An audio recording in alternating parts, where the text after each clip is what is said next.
Charles, the movie that we've selected today has the unique distinction. I've never seen it. Really? Well, it's interesting. I've tried to watch it 3 times. Uh-huh. And it was so bad? I don't know if it was good or bad. Something about it, it is, what's the word I'm looking for? Soporific? I fall asleep every time. Is that the right word? That is. See, high school worked. Right, you busted on well on the SATs. I actually did do well on the SATs. Sure you did. Now, Charles, we're back in Madison Square Park. This is a nice spot. It is. In the summertime. In fact, we've been here quite a few times, but we were here about a year ago, this time or thereabouts, and it was very different. Not as very sparse, if you remember, even 12 months ago. But you know what's significant about today, Charles? No mask day. Correct. Governor Stupid, Cuomo, or was it de Blasio, one of those dopes have said that you no longer need to wear a mask, so we can kind of like get an idea of how many people are so super brainwashed. There's all these articles coming out now by people who are saying like, oh, well, you know, I like wearing the mask, I'm going to keep wearing the mask. It's like, well, yeah, I mean, we were supposed to follow the science when they say lock it down, wear a mask. Yes. And then when the scientists say don't wear a mask, you don't follow the science. You're going to question that, right? Yeah, it's totally logical. So before we get too far into it, we should give plaudits to the art department for thank you. a fantastic poster. I know that we're hard at work on that book, and the book is now going to have to be 350 pages, I think, because you've done about 350 covers. You're right, actually. I think that would be way too expensive, though. Part of the problem with the book is trying to get it made economically, but these lawsuits are coming to a close. I don't want to speak about them too much just yet because of the risk of possibly irritating the judge, which is the last thing that I want to do, but there is so much that I've learned throughout this process, and I'm going to share that with the audience when these things are done.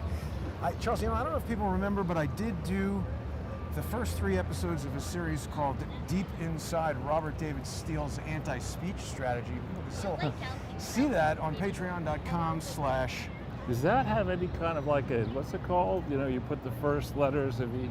Yes. Sorry, it's actually right now only available on subscribestar.com/crowdsourcethetruth. I'm going to make it available on Patreon real soon. There's been a huge upgrade, Charles, to the Crowdsource the Truth video server. So for people that are involved in the beta program, which is everybody who is a sponsor on Subscribestar, they're watching sponsor-exclusive videos coming from a video server that I have hired a developer to create just for the sponsor-exclusive content.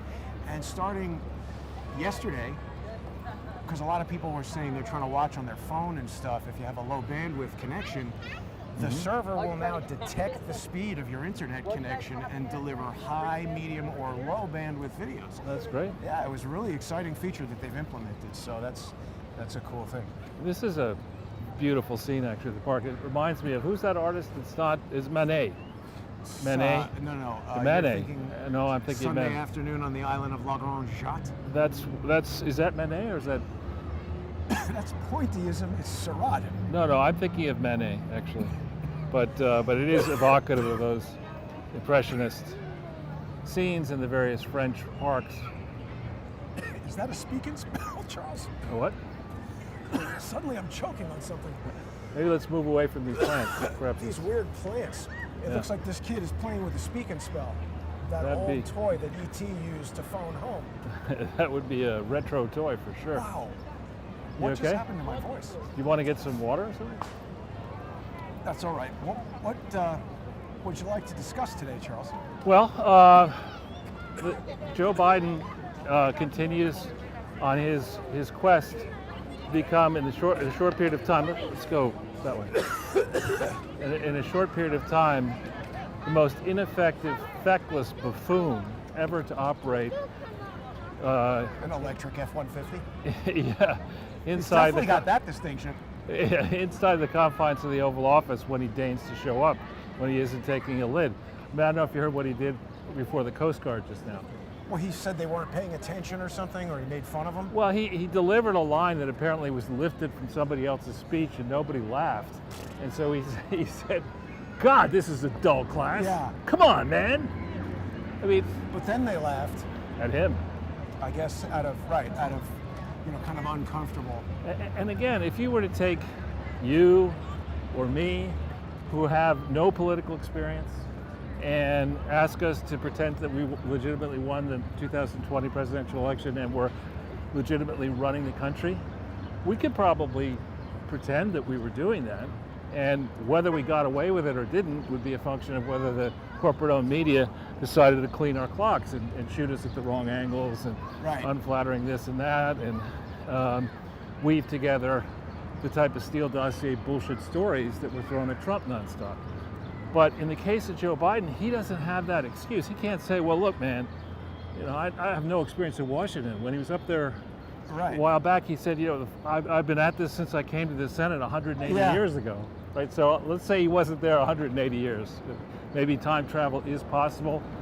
Maybe that's what we're going to find out. Crack to the future. Crack in the present. But let's see, what do you think? This side or the other side for shade?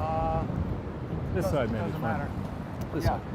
And so now we're on Fifth Avenue. Home of the Empire State Building. Right, at home of that building that one of our loyal viewers was telling us about right here. This is racist. White and hot. Yeah. The great friend for life right there. Right? I didn't hear what he said. Said the great friend for life. Oh. Well, So this is out of business. So yeah, this is that famous building, I think, or close to that famous building that was chopped up and turned into apartments. There's another few up there where they're asking absurd prices and getting them apparently for these big condos in these type of buildings. This is the this one here called. Well, so there's a lot of vacancy around. Yeah. So back then on the question of Biden's performance. So he goes to the Coast Guard graduation, and he basically throws a turd in the punch bowl giving the speech. I mean, he's just one of the things I've learned attending graduations and remembering back to my own first one from college. There was a very famous Yale graduate who was featured in the Doonesbury comic strip. William Sloane Coffin, who was the chaplain or minister at Yale, and he wore anti-Vietnam protests. When he got up there, we had, I think, class day and graduation. I forget which he addressed, but it was one of the important ones.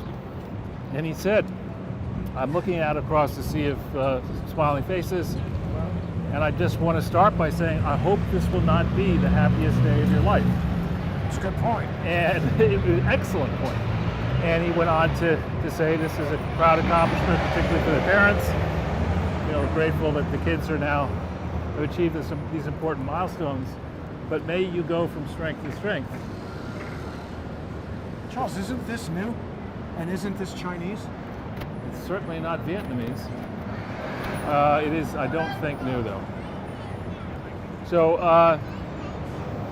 for Joe Biden to go and address, this is one of the important service academies, and the folks who go in, volunteer, and get admitted into the highly competitive Coast Guard Academy and other service academies deserve real humility and respect from their commander-in-chief. Instead, this buffoon shows up. It's like heckling them. Yeah, he's like, now Jill over here, she'd like an iced tea. Could you get her some iced tea with lemon and no ice in that? Did he say that? No, I'm just saying, but that's almost the way he's treating these people.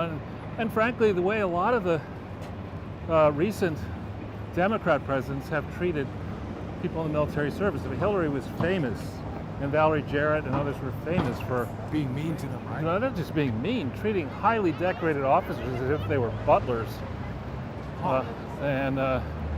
Which, I mean, you should treat a butler with respect as well. But anyway, so on little things, comparatively little things, he's botching almost everything that he might try. Today, do I need to let you stop here? Just a bong store on Fifth Avenue. I can hold the camera while you... I'm just saying that's not anything that would have ever been here before. Yeah. So, from having created this business and other businesses, and just generally from being in the know, that in fact, it's not Fortune 500 companies that create the jobs. It's mom and pop businesses, privately owned businesses, entrepreneurs, sole proprietors, in this country anyway, they're the ones who create all the jobs in terms of numbers, because there's many more of them, obviously, than the Fortune 500 companies. And a lot of those Fortune 500 companies have put their employees outside this country. So there's talk today that Biden's on-crack economic team, economically illiterate, is introducing policies and proposed legislation that will reverse course and punish small businesses, family farms, and others by changing technical terms in estate tax, the ability to sell real estate, to swap real estate with carrying over the tax, the elimination of the step-up basis on when you die, your estate would get, and potentially lower the exemption on the death tax, and maybe raise the rate on the death tax, and all in the moves that this bunch of idiots is talking about putting in place should they get it through Congress is, people are saying, will make America's tax rates higher than the prohibitively high rates in China. Really? Yeah. Now, when you go down this jag of saying that, well, what's on Hunter Biden's laptop? How did Hunter Biden get $1 billion plus from the Chinese enterprise? How much crack can you buy for $1 billion? How much money has been washed through the Biden Institute and the Biden family from foreign sources, but is not yet declared as it should be? We haven't really even looked at the Biden Foundation, have we? Well, no, not yet. But how? It's just amazing when you start looking and seeing who benefits. Always ask the question: who benefits from these Biden policies? And in almost every case, it's the Chinese Communist Party. Wow. And the Chinese government. I noticed in Zero Hedge there was some person who came out and said that the United States has been defeated by China in a biological war. Right, that's not just somebody, that's a pretty senior China researcher who said that in front of some meeting, and it's only now being translated and circulated. This is the expensive building that one of our viewers was wondering about. Different view, I think the last time we I like what they've done with the facade. Yeah, Woody Woodpecker lives here. But these buildings, one of the distinctions of them that make them very interesting for people with a lot of money is you can have, watch yourself, you can have a very large apartment with high ceilings. I'm trying to keep you in the shot. Okay. You can have a very large apartment here with high ceilings. Indeed, if you took a whole floor, it would be a gigantic apartment. And while this looks like, I mean, it's a technical term in real estate, dog shit right now, this area all around here with virtually every store is out. Yeah. You see scaffolding everywhere. The buildings that have been fixed up here pre-pandemic have sold for very high numbers per square foot when cut up into apartments, and increasingly a bunch of the Jeff Bezos types and the tech soon-to-be trillionaires are all looking at this area and saying, oh, this is actually, geographically speaking, pretty interesting. Yeah, just buy the whole building and wreck it. Doesn't it look like that's what's happening across the street? Every building is kind of closed out. Yeah. So who knows? Eventually, this area might, in theory, enjoy a renaissance. But going back to Biden's buffoonery, yes. I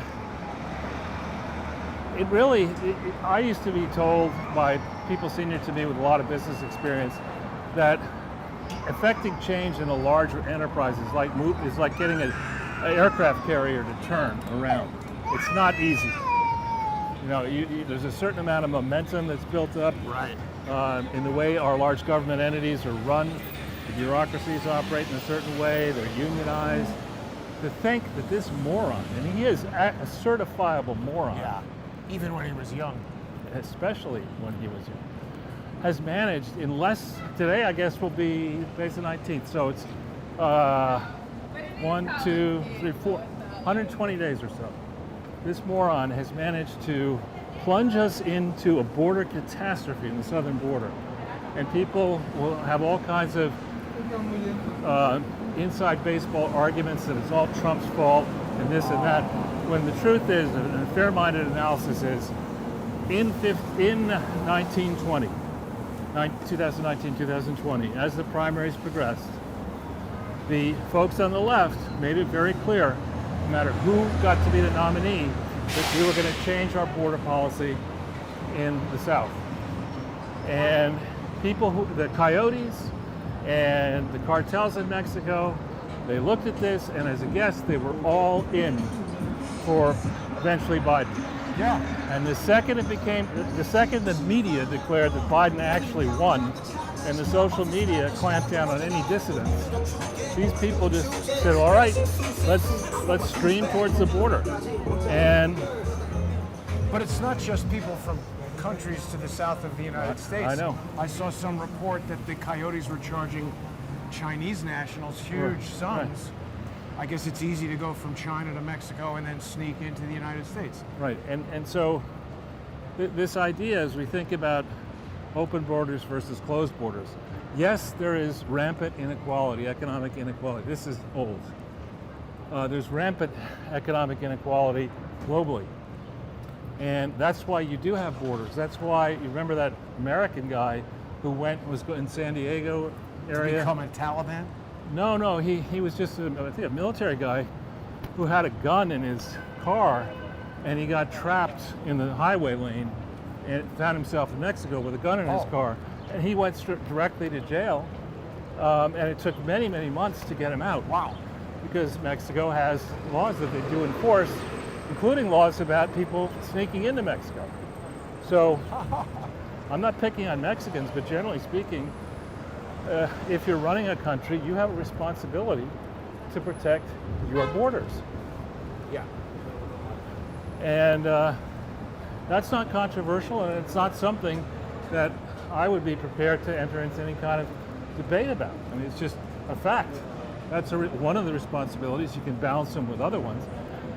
Then if you discover that crime, the disproportionate number of people who are here outside the law are because they're prone to break the law, engaged in criminal activity inside our country, I would argue that politicians who don't do something about that are complicit in a criminal conspiracy to bring law, a lack of law and disorder across this great country. Yeah, I agree with you. You want to get one of those ponytails? They seem to have like different, that's the United Stoners of America. They have different themes on the, I wonder if the sales representatives live in those things, their RVs. Yeah. So this used to be over here, this used to be B. Altman's, if you remember when you were a kid. The B. Altman's bookstore? B. Altman's gigantic department store. Oh, old-fashioned, yeah. And in 1984, thereabouts, I came around the corner and there was an upside-down taxi in flames right around the corner in the middle of the street on the weekend. Just an accident, I guess. How did it get upside down? Who knows? But pretty wild. It was reminiscent at the time. Things were rather rough in Beirut. Little did I know that I lived in Beirut, New York. Well, speaking of that, obviously one of the biggest disasters of Joe Biden's short so far presidency is everything that's going on in the Middle East. He's sending money to both sides and mixed messages such that it's provoking violence. You know, Charles, I mean, the most upsetting thing to me, I saw this report about, Palestinian supporters or protesters or whatever they were in Los Angeles driving around in a van or a caravan or some kind of organized group, jumped out at a sushi restaurant in West Hollywood and said, "Who's Jewish?" Right. And some idiot said, "I am," and they beat the crap out of him. But being Jewish doesn't mean that you support the policies of Israel necessarily, and the fact that we have people who are going around just attacking people because they're Jewish, well, nor is that's terrorism, that's racism. Nor is it anybody's business, actually. What religion you are is up to you and God. And nobody needs to get in the middle of that. And nobody has a right to know either.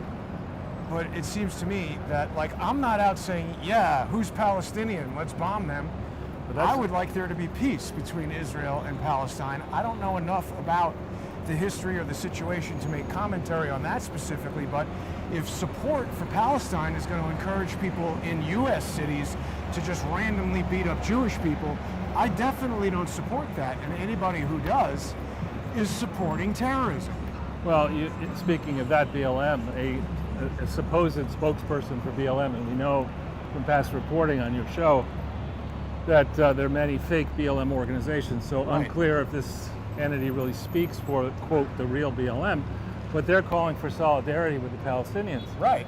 And specifically with Hamas, which is a terror organization. Of course. And so the Well, notion... but sorry, if anybody who's, I mean, when I observe Black Lives Matter supporters here in New York City, a lot of them are also very aligned with LGBTQ interests. How can they be that when the Hamas treats LGBT? Exactly. Yeah.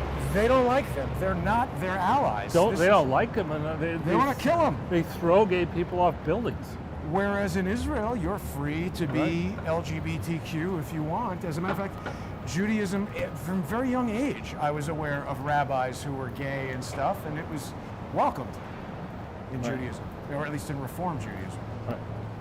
Interesting. But so yeah, the Middle East is just a disaster zone. We have rockets flying into Tel Aviv. We have really open warfare in the Gaza Strip. We have rockets coming in now from Lebanon. We have talks that Hezbollah, another terrorist organization, is going to team. They're backed by Iran. Are going to team with Hamas and Fatah, which are Sunni-backed, to go against Israelis. And we have the Weisenheimers in the EU and elsewhere all putting pressure not on Palestinians at all, but on Israel. on Netanyahu. Yeah. And that's just one theater of conflict. We have the situation in China, in the South China Sea, where the Chinese Communist Party and military are sending many jets into Taiwanese airspace, threatening to do something about retaking or taking Taiwan. Wow. And also threatening shipping and challenging ownership claims of these islands across the South China Sea and around the South Epstein China. Island? Oh. China should invade Epstein Island. Right, we have Find all Bill Gates. in used Europe. underwear. In Europe, we have actually France and Germany have had enough of these swarms of Syrian refugees and others from the Middle East, and are now talking about changing what's called that Schengen rule, where if you enter the EU validly, you can go anywhere within the EU. And now they're threatening that and saying, no, can't go to France, can't go to Germany. Oh, well, but I mean, they want open borders, Charles. That's why wouldn't you want to allow people to run rampant in your country? I mean, so we got open borders. We got people who are running up to restaurants asking, what's your religion, and beating you up if they don't like it. That doesn't sound like a good combination to me. Then we've got towering debt, deficit spending, markets that are very, financial markets and capital markets that are very volatile. We have people still not fully back to work yet. And in this interim period, the only place, it's funny, I was trying to get information from one of the non-governmental organizations we may talk about a bit later, and I get the recording. Because of the pandemic, they closed. I call the city of Alexandria, Virginia for property records. Because of the pandemic, we're closed. Right. So across the unionized, high-paid,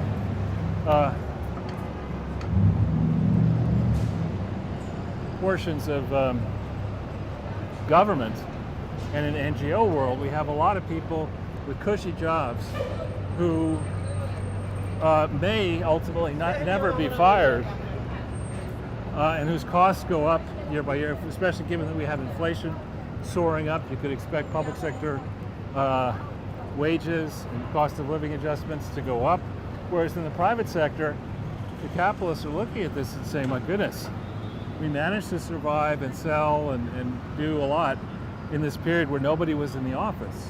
Maybe that's a thing. Maybe we shouldn't have these offices here in high-cost places like New York City and California and other places. So maybe we should take our workforce of humans and cut it in half, and cut it down to 75%. Well, and when you mention inflation, it causes me to think about rising gas prices, which reminded me that I just heard, in addition to shutting down the Canadian, I guess what it was, the Keystone Pipeline, and Right. another one that got hacked or ransomware. Colonial or whatever. Pipeline. Colonial, yeah. But then now President Stupid Joe has lifted some sanction on Russia, allowing them to build a pipeline. Why would he do that? That's the Nord Stream pipeline. Yeah, that's the one.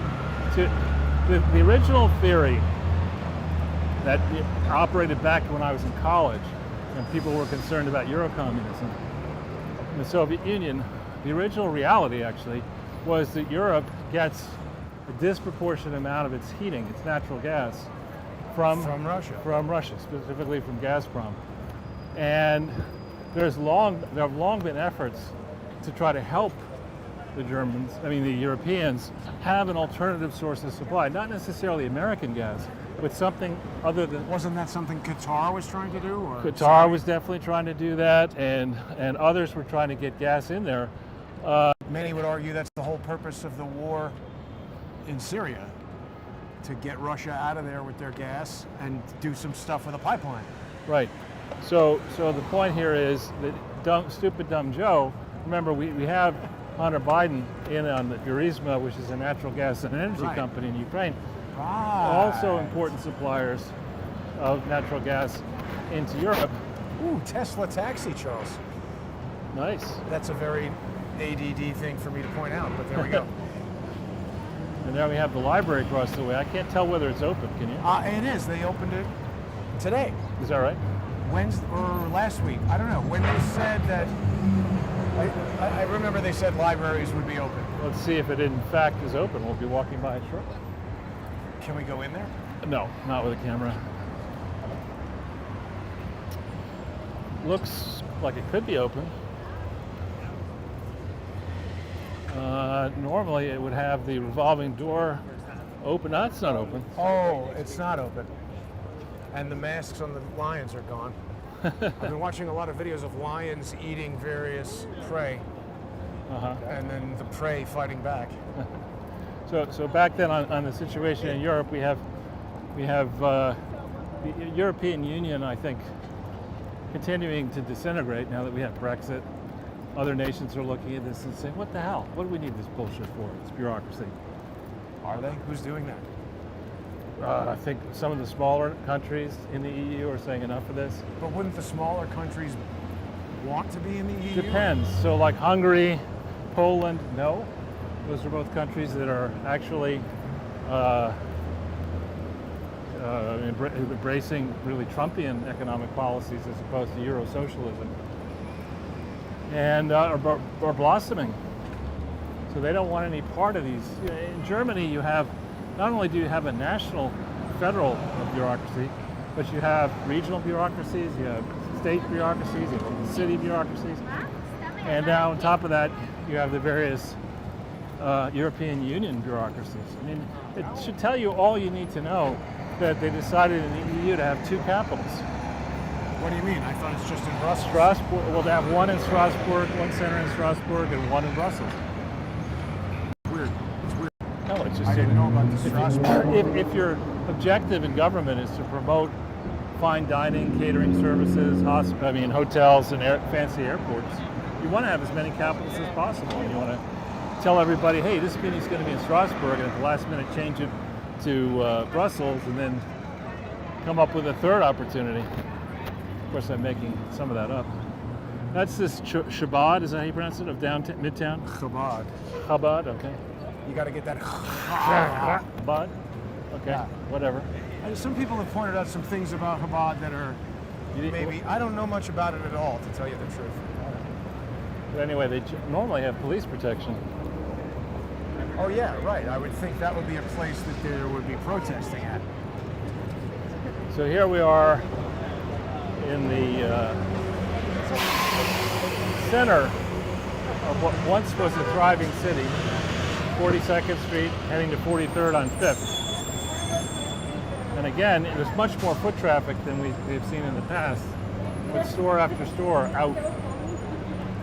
But this is still not a lot compared to normal. Yeah.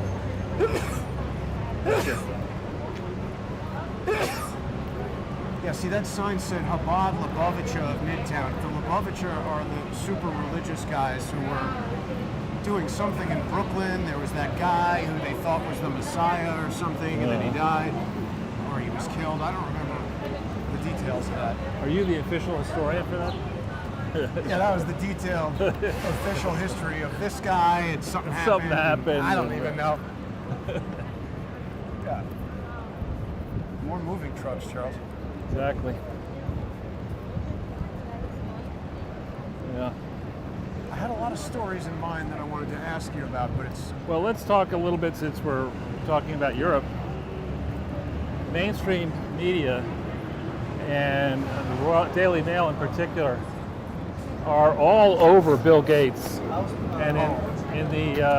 I guess Europe still hates him from that antitrust thing. Well, how many reasons do we need to hate him? Not many. But I've been noticing that unlike investigations into the Clinton Foundation, the mainstream press now officially is all over this. You also just reminded me, Letitia James announced she's investigating criminal investigation of the Trump Foundation, and I tweeted... Not Trump Foundation, Trump Organization. Trump Organization. But I tweeted, how can they justify investigating Trump and having not investigated the Clintons at all? Yeah, but back at Gates just for a second. So I hadn't put it together in exactly this way, but the great writer Andrea Widberg, who writes for American Thinker, I spoke to her for about an hour last week, and she had a piece where she pointed out that directly and indirectly, directly through the Gates Foundation and indirectly through Unitate and maybe other operations funded by the Gates Foundation, the Clinton Foundation's largest donor is really Bill Gates.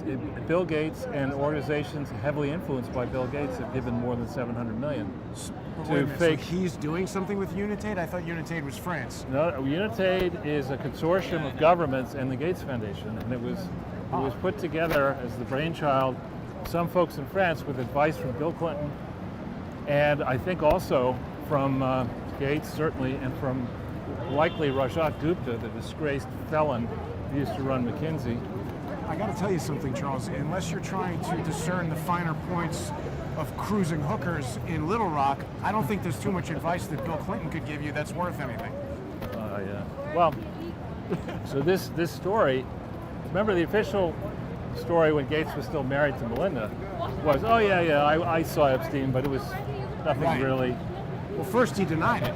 Yeah, and then I did meet with him, but it was only in 2013 and then only just a few meetings. And now, stories out there that Gates was turning to Jeffrey Epstein in 2013 for advice on how to deal with his loveless marriage. I mean, more great advice, right? I mean, that's like, I don't know.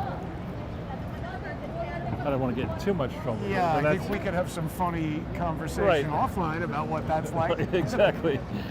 So he's doing that in 2013, and today's story in the Daily Mail is that Epstein introduced Gates, supposedly, to a Norwegian dude who was in Strasbourg, who was chairman of the Nobel Peace Prize Committee, or the Nobel Committee. Oh. And the allegation was that Epstein was going to help Bill Gates get Nobel Prizes. Now that's a Nobel Prize, but that's interesting because Epstein, separately in Norwegian reporting by our friends over there at Document, are reporting that there's something called the International Peace Institute, which is based here in New York, but is a charity heavily influenced by Norwegians with money from the Norwegian government and Gates.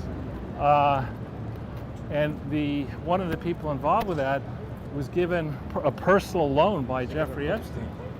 So I think, as I've been telling the audience, and I think you privately and I'll tell people publicly, when you try to put yourself in the minds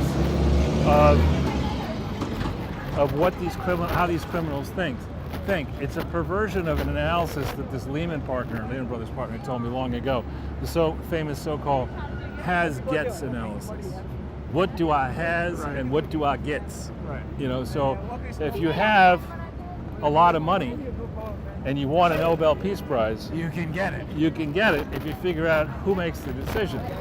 And I think, especially looking back over the train wreck of Barack Obama's presidency, with regard to foreign policy in particular, I think it is safe to say, and should be impossible to challenge, that Barack Obama did not get the Nobel Peace Prize based on merit.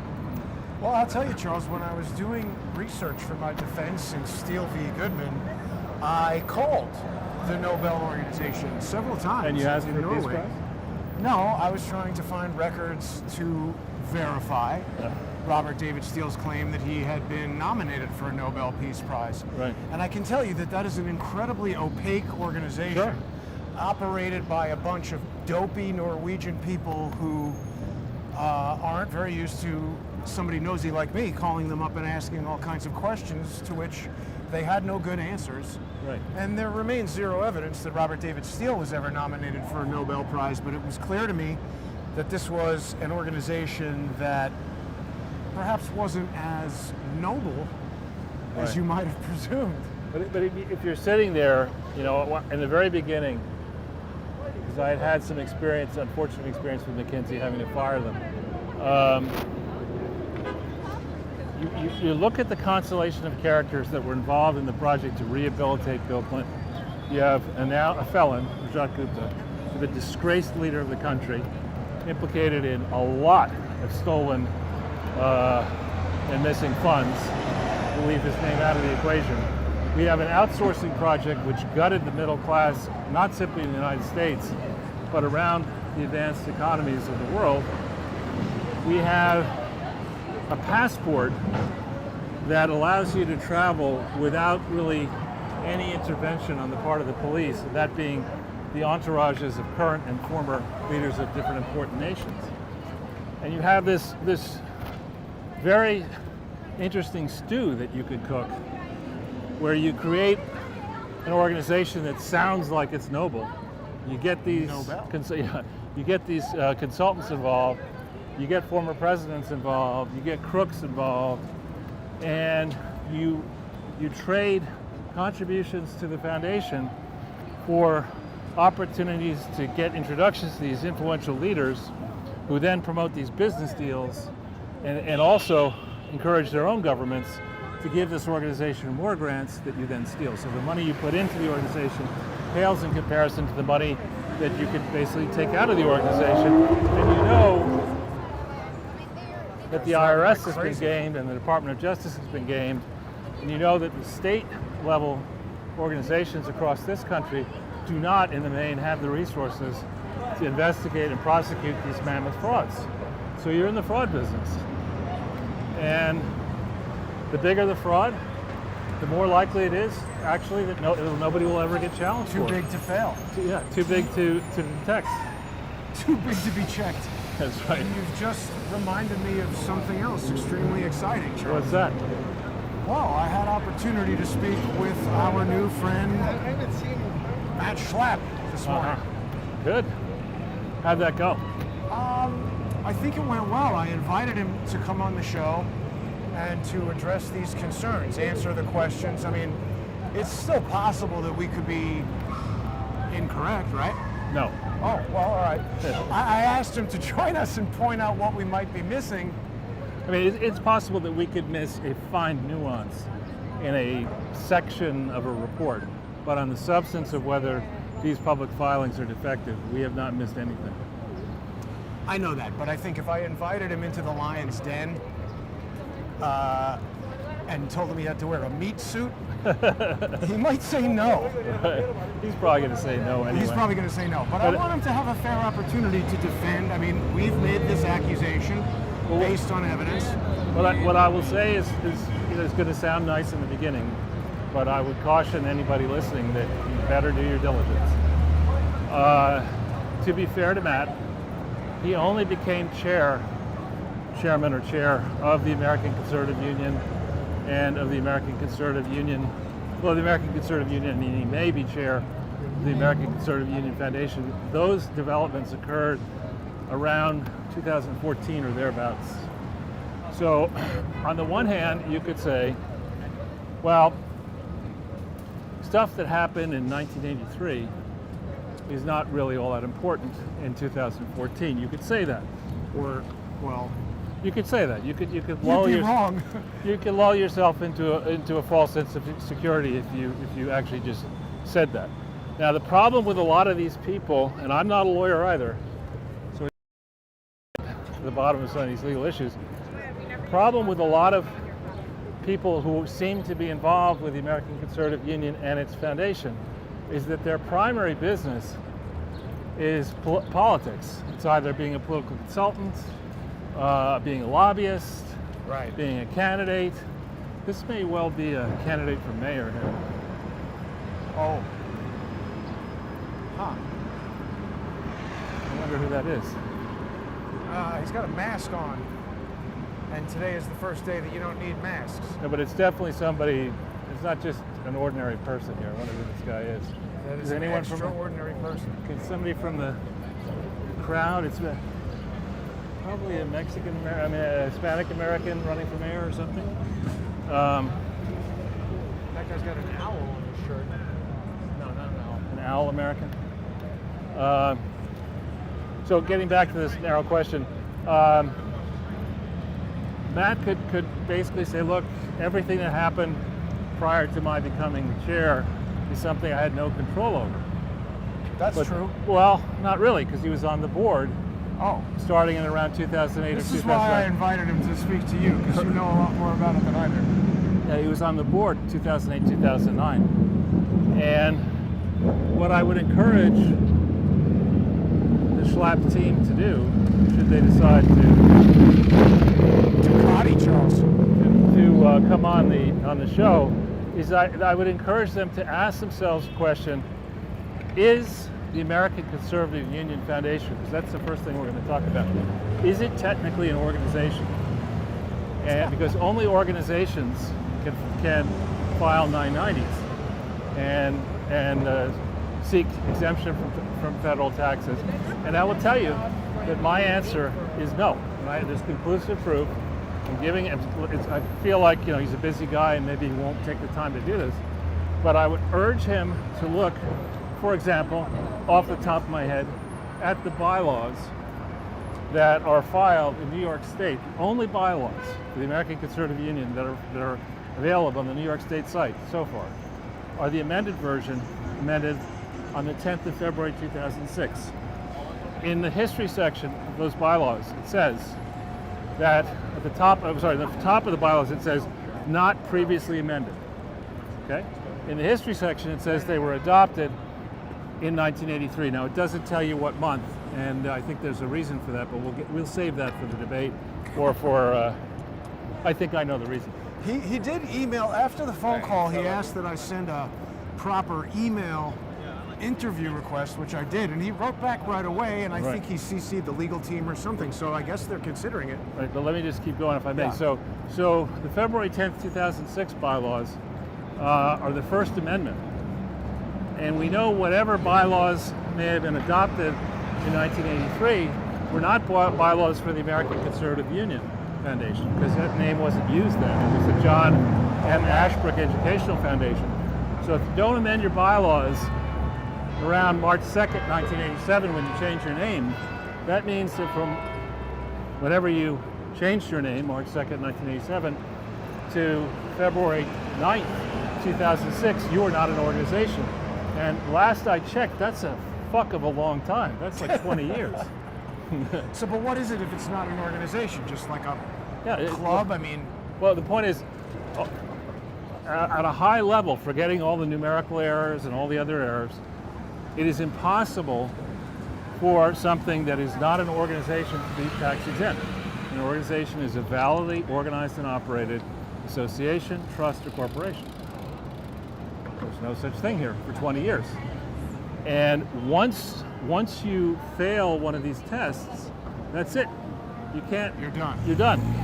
So they fail the test for 20 years, not just a week, for 20 years. I mean, you turn a kid, you turn something that basically is just can't control basic functions into somebody who could fight in a war in 20 years, right? And so for that long period, these geniuses operated American Conservative Union Foundation with no bylaws. And then they discovered they had a problem.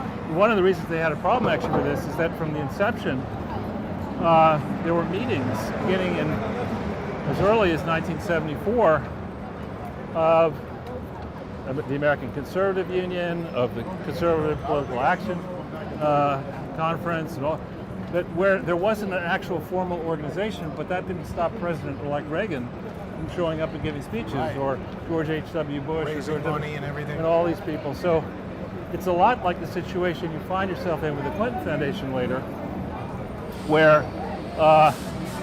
and its affiliates, where there's a big earthquake in Gujarat, India, and Bill Clinton gets together with Rajat Crook and says, let's set up the American India Foundation and start raising money, only they didn't set anything up, but they raised the money. And no one knows. Rajat claims that he raised $1 billion, but the filing for the first year of that operation says that the operation spent less than $100,000 in Gujarat, India. Wow. In that year. What did they do with all the rest of the What money? do you think? Right. Kept it. So, and the same is true with the tsunami, that HW and Bill went together and raised, no one knows exactly how much money to help the people who were victimized by the tsunami in 2004, early 2005. No formal accounting of that, no more formal accounting for Katrina, and their fundraising for both of those entities from the bully pulpit of George W. Bush's presidency. You know, he's having press conferences involving these different people, urging people to contribute in a public service announcement to an organization that doesn't exist. What? I'd say he's rather lightly dressed. That's Borat's cousin. Man, oh man. Go directly to Not the loony something that bin. you see every day. Yeah, go directly to the loony bin. Yeah, the amazing thing is the guy probably woke up this morning and said, should I wear the off-green one or should I wear the purple one? There's got to be some, I don't know what's going on with that. You know, not much of the intellectual side. Oh, well, wait a minute, Charles. Look at how they're taking away a lot of the, so we're very close to Trump Tower right now, right? Isn't it the Walk next away, block? yeah, let's walk up there. So they've taken away the security that used to close down 55th Street. 56. But didn't they have 56? They had a little bit here, but it was more on 56. They still have the cement over there. But they don't have that little police hut anymore. So also just going through a little bit more as these folks prepare for their time with us, they might want to, the lawyer, we're not going to say his name, but the lawyer who may be associated with this, he's not a charity law expert. I think that was the lawyer. He said he was going to contact the legal team or whatever because I was asking him legal questions. Right. So what people want to do if they're going to get into the den with us is they might want to check state laws and as to whether American Conservative Union Foundation needed to file truthful documents in states like New York, California, North Carolina, and when they made a declaration about the status of the foundation and something changed, like a fine happened, or a consent order happened, or a cease and desist order happened, or say somebody went to prison associated with this, and there are a lot of people who did, those facts, those defects need to be disclosed very promptly. I think in some states it's within 10 business days of the occurrence. Oh, wow. And of course, none of this stuff has been disclosed. And back on New York, there are multiple additional versions of the bylaws for the American Conservative Union Foundation that were amended after the 10th of February 2006, including lame attempts to make it seem. Oh, here's that guy. Make it seem. Oh, the Trump. Yeah. Make it seem that in the February 10th, 2006 version, the American Conservative Union is very much in control of the American Conservative Union Foundation. President Trump, are you concerned about the criminal investigation Letitia James announced? No, not at all. That's fine, or it's all a good time. It's always a good time. All right, thanks, Stay President cool. Trump. He's got to be hot under that thing. Oh my God, the rubber mask. So Fauci says you should wear a rubber mask. a Trump mask. So just staying on this for a second, the entity in question that the supposedly American Conservative Foundation, Union Foundation, is what's called a public charity. It's a specific, under a specific set of regulations. It's a 509A1 and 170B1A6, which is a specific type of organization that has to be controlled by a board that is broadly representative of the public at large. It cannot be controlled by current and former members of the American Conservative Union, which is hardly representative of the general public. The American Conservative Union is a 501c4 in theory, assuming it is a legitimate organization about which there are questions. And it sure looks to me as if this 501c4 controls all aspects of a public charity, something that is not supposed to be possible. When you look at the precedents and the laws, the statutes, the regulations, and decisions to revoke the tax-exempt status of similar organizations that have tried these stunts in the past and failed. So the person, again, we're not going to give his name away, but the person who may be on point here is somebody, from my reading, who has a lot of experience lobbying with questionable people, has a lot of experience representing questionable clients, but has little experience, it would seem, being involved with a legitimate charity that is organized and operated to comply fully with any laws and regulations that apply inside and outside the United States. So it's going to be a tough challenge for these people, I think, to go through their record, and they better go well back, all the way back to 1983.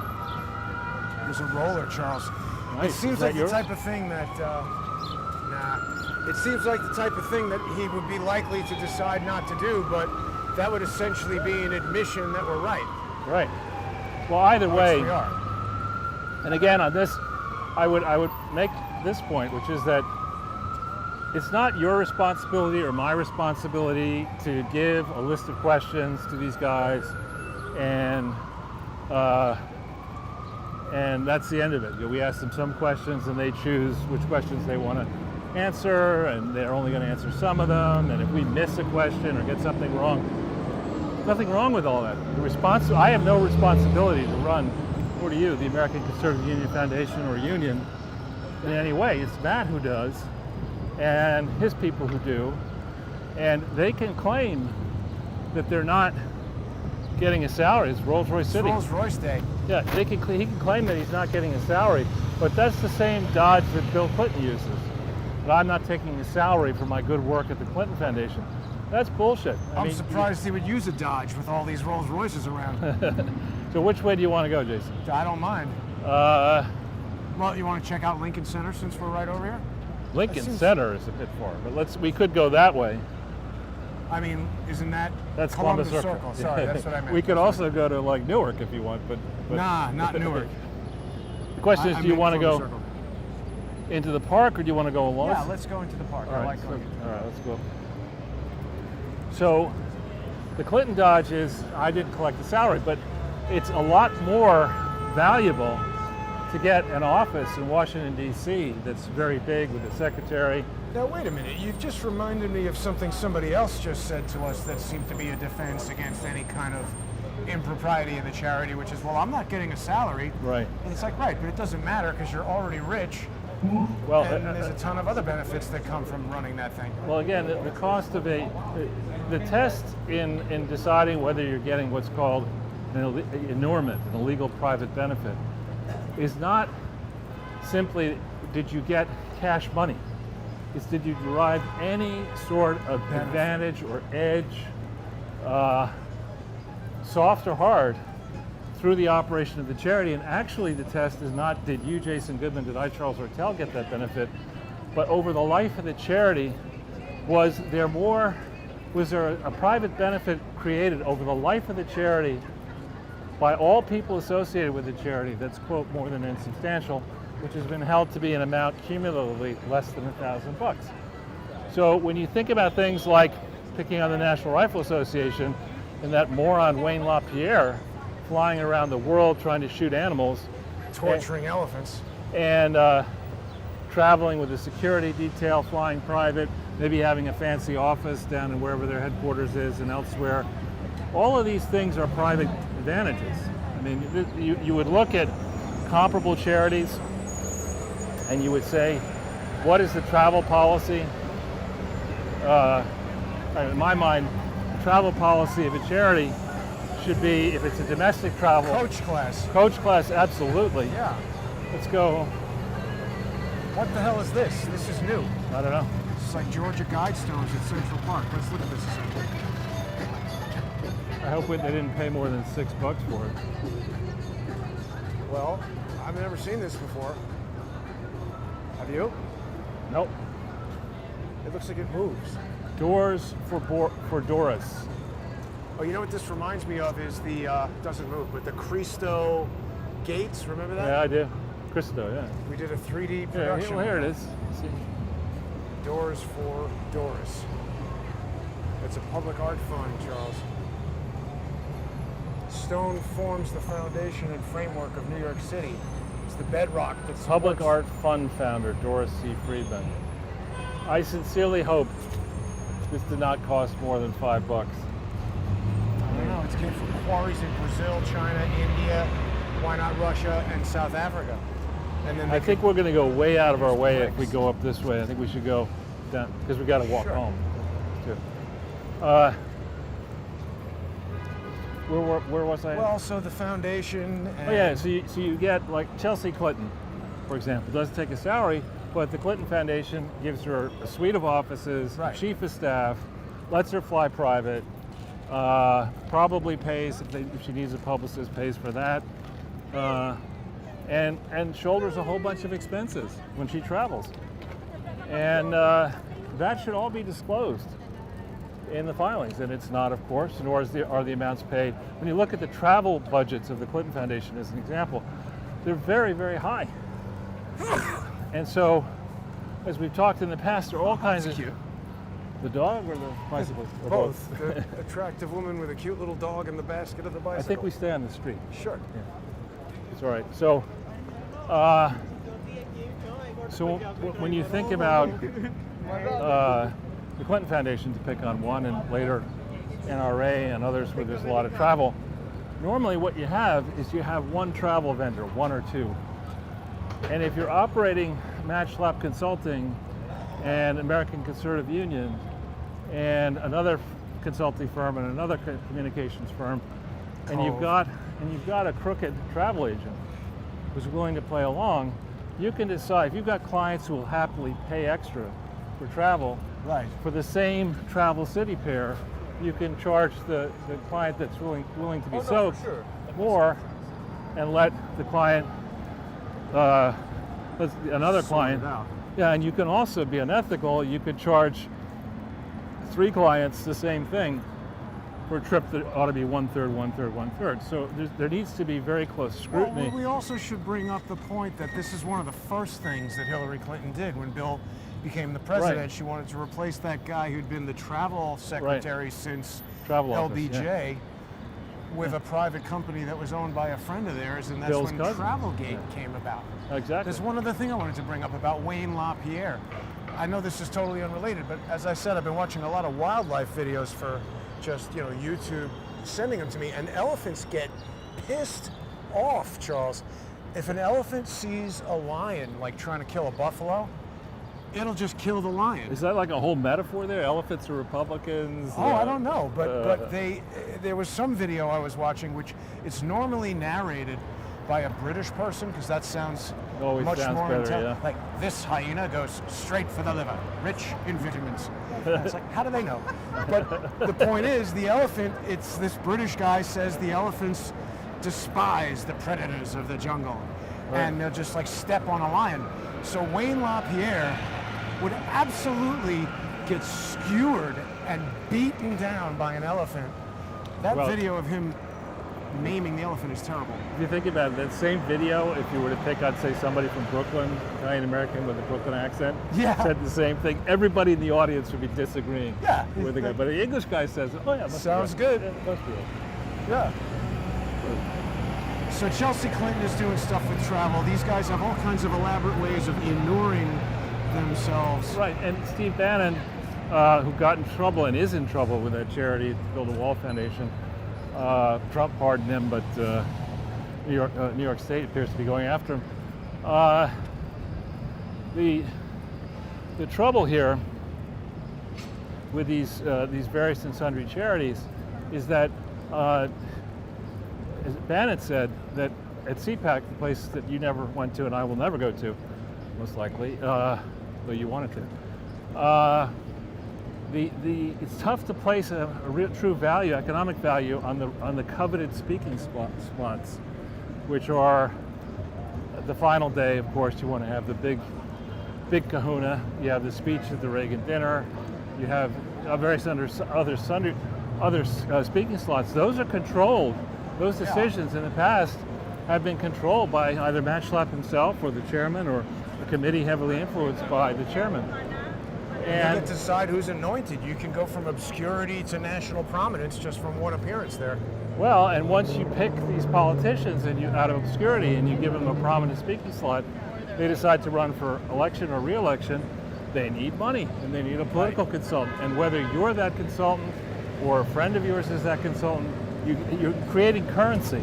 You're creating an advantage and an edge. And all of that is far outside the original charter, as I will explain in several weeks or months in the text that I'm writing. That is so far outside the original approved charter of the American Conservative Union Foundation, which was meant to be a forum for members of the general public, not people that Matt Schlapp or the chairman decides can go to it, the broadly defined general public, to discuss issues and appreciate issues that include the ideals of the founders as expressed in the Declaration of Independence and the Constitution, love for free market capitalism, love for the rule of law. It's all spelled out there. It wasn't supposed to be simply a forum for conservatives to decide who's the most conservative to run for president, senate, governor, house, or whatever in a certain place. Well, who can lie about being the most conservative? Right, that's not what this thing is supposed to be. And so,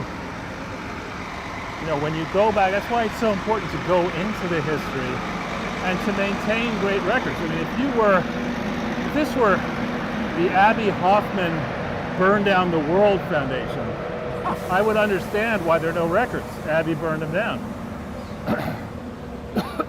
How do you like that ad, Charles? Yeah. Gig worker can get $50,000. Amazing. Wow. Go for it. Woomply. What Maybe the you hell should is that apply about? for it. Maybe you should have applied for it. How do you just get $50,000? I don't know. Probably you get $50,000 out of a $500,000 loan that you're responsible for, and you have to give that I'm guy not interested in anything like that. Yeah. I don't like that kind of stuff.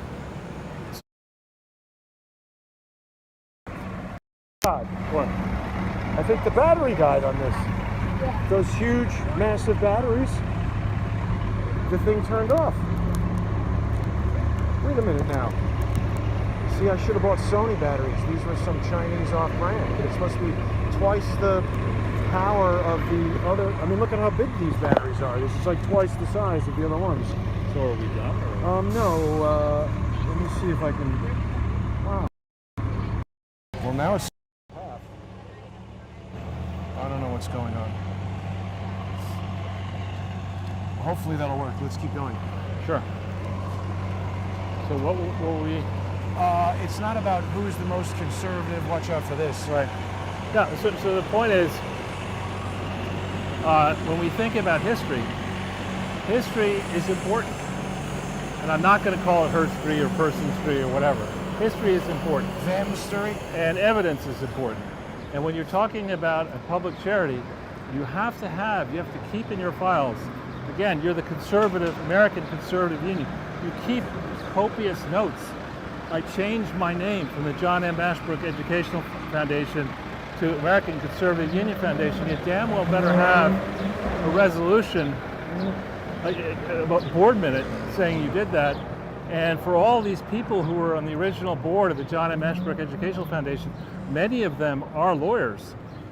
Somebody would be smart enough to say, look, if we're going to change our name in the articles, we've got to do the same thing in the bylaws, and we better make sure if we're changing the number of directors in the articles to a different number in the bylaws, we've got to conform. Those are called conforming changes. Charles, I have been meeting lawyers who, to my surprise, are some of the dumbest and most dishonest people I'm aware of. Right. They know who they are. So again, I mean, one thing, if you would expect this kind of a wreck in the Abby Hoffman Blow Up the World Foundation, but we see it here in these two operations. And then we discover, as you peel into the number of vanguards of the American Conservative Union going back into time, you discover that a large number of them are in the business of making money off the movement, whether as political consultants or as booksellers, as people operating at one point newspapers, now blogs or whatever they're called. Of people off again. Okay. Well, that is so crazy to me. I just spent like $200 on these batteries, and they last less than. These are supposed to have 7,800 milliamp hours. The other ones are 4,900, and this is lasting for less time than any battery ever has. Could it be a function of the heat? I think they're just crappy batteries somehow. So many batteries. They're crapperies. It's back now. Right. I mean, we're just like sucking down the last little bits of juice. It's funny. I thought about bringing an additional battery. I guess maybe I'll return these. Anyway, yeah, I guess we should maybe. It's only been an hour. That's ridiculous. This is like the shortest, the skinniest batteries I have last longer than this. Oh well. Anyway, sorry. It's okay. So, should we plan that we might cut off again, or? Yeah, it's gonna die pretty soon, I think. So that's annoying because people want a solid chunk of Charles Ortel style information. How you guys doing? These are the horse operators of Central Park. The unique smell thereof. It's really, I couldn't tolerate that. Yeah. Well, so Charles, when will we do another in-studio breakdown? I mean, we gotta wait and see what Matt Schlapp says if he wants to engage in this conversation. He really owes it to anybody who is part of that American Conservative Union, anybody who's been to CPAC, anybody who's seen our shows and has these questions, and frankly, anybody who just donates money to that thing. Well, and then I'd like to make a few points. The first is that they say that people who were conservative in college couldn't possibly have a heart. And, you know, fuck you for saying that, if you can believe it. I was chairman of the American Conservative, the Conservative Party at the Yale Political Union in 1975, in the beginning of my sophomore year. And it was a great experience. I had a lot of fun. I met a lot of people, took it probably too seriously. But I was a conservative then economically. I'm more conservative economically today in 2021 than I was in 1975. I'm probably more open-minded socially because I have kids and, you know, had a long time has gone on. Yeah, but I am definitely, I would view myself as an authentic conservative, and I don't need anybody to tell me whether I am or not an authentic conservative. So I'm not looking at this from the standpoint of being anti-conservative and wanting to humiliate the conservative movement. Indeed, anybody who would defend the record, the public record, of the American Conservative Union Foundation, such as it exists in the American Conservative Union, disservice. Is not an authentic conservative. Yeah. Needs to be called out, needs to be punished. And I would be interested, not to be in an organization, I'm not looking to get paid by anybody.